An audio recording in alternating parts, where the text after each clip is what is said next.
Wow, 2018. Today is Friday,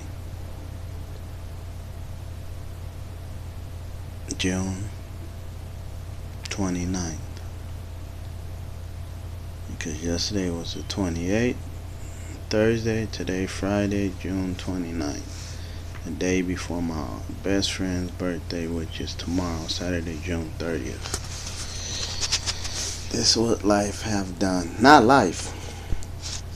This is what has been done to me, and what I feel is a curse that was done to my family, put on over 60 years ago. And you know what it was? The evilness. And all of that comes along with it from the devil. This is the works of the devil, where it's like my family became an open book with the child molestation. There's a lot of people that it started from one particular person, and I call it the main vampires, like the movie The Lost Boys. It started from that person on down. There's one person, and this happens to be, it is what it is, and I'm not trying to be mean or rude, but this happens to be my mom's side of the family. My dad's side of the family that I know of, or shall I say my sperm donor side of the family that I know of, no one has been molested except for one person. But it's not from that side. It's from my mom's side, and that happens to be me. My name is Dietrich Lavelle Brown, born 1975, the 19th of September, which happened to land on a Friday. I believe 2:24 p.m. was the time that I was born. Pounds and ounces, or ounces, or however that go, I don't know the birth size, but I shared everything else. So at the age of, let me see, I believe 7, I don't think 6, yeah, 7 or 8 was the first time I got molested. Then it happened to me again. The first person was an uncle of my sister. The second person was a cousin that I looked up to, followed around, was like, you could say, a role model to me, and that person took advantage of me. I always followed behind him. I always try to be around him. It was not just him, his brother. It was the three of us. No, he didn't molest me. Let me clear that up. No, he didn't. It was just him, but it was always us three. And it's sad that no one in my family had no clue. I'm not blaming them, but one thing I know, a mother knows when something's wrong. At least that's what I was told. At least that's what I thought. And now when I look back, I ain't blaming my mom. She had her own issues.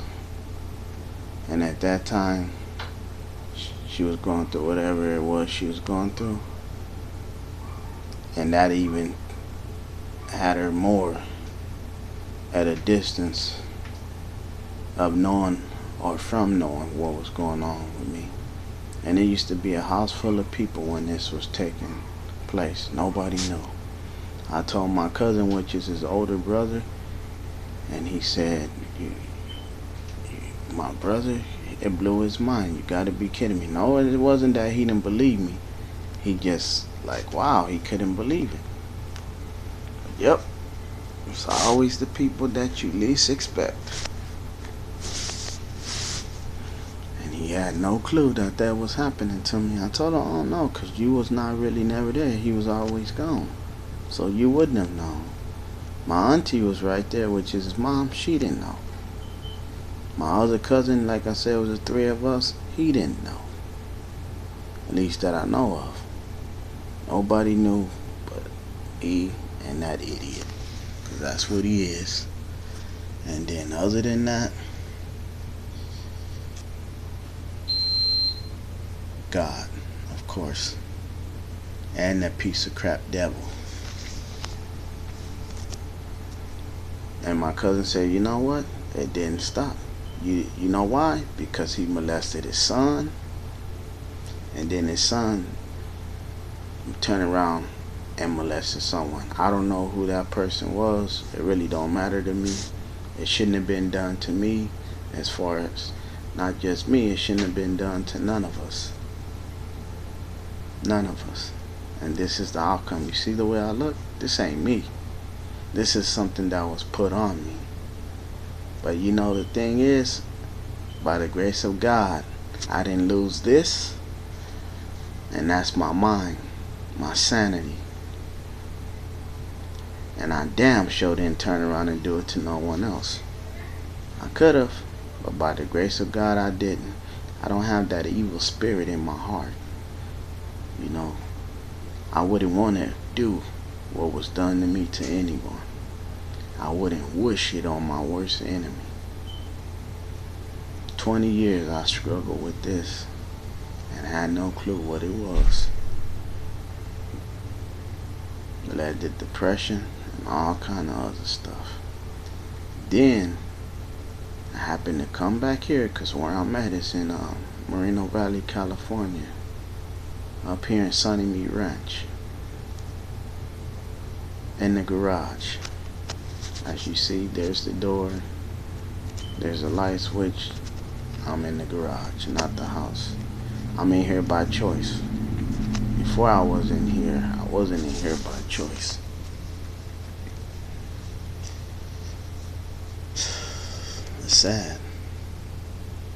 And then, you know, I tell my family, and I had this one particular hating ass family member, because that's what she is.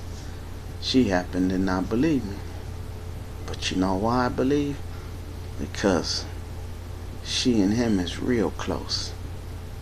Now, it's one thing with a female, and it's another thing with a male. It's hard for us to admit to something like this. It's hard for us to come on and say, why in the hell would I make this up? Why in the hell would I lie about something like this? Look at me. It speaks for itself. Now, yeah, this could be the works of something else. This could be, I could be on drugs. When you're on drugs, you let yourself go and neglect yourself. I ain't on drugs. Never been on drugs. And God forbid, never say never, that I never end up on drugs. Not too many people that's in my situation or going through what I'm going through don't turn to drugs. Usually everybody, that hasn't not turned to drugs. I'm one of the many.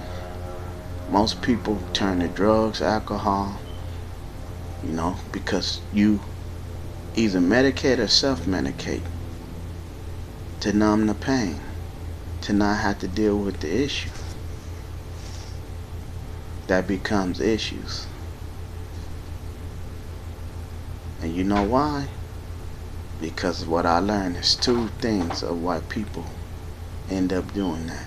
Because it's either you done something to someone or someone done something to you, and you're not able to deal with it. So you start to get high and you continue. It's gonna continue. Because as long as you stay high, you don't have to deal with it. When you come off the high, that's when but it's not a good thing to do. It's not at all. Because one thing, it doesn't go away, and it just makes the problems worse, much worse. Whether it's drugs or alcohol. Alcohol numbs. Drugs, you usually chase them, but it distracts and it occupy your mind. But that's not normal. That's not how a normal human being, male or female, supposed to live or should live. No one has the right to put their damn hands on you. No one has a damn right to violate you.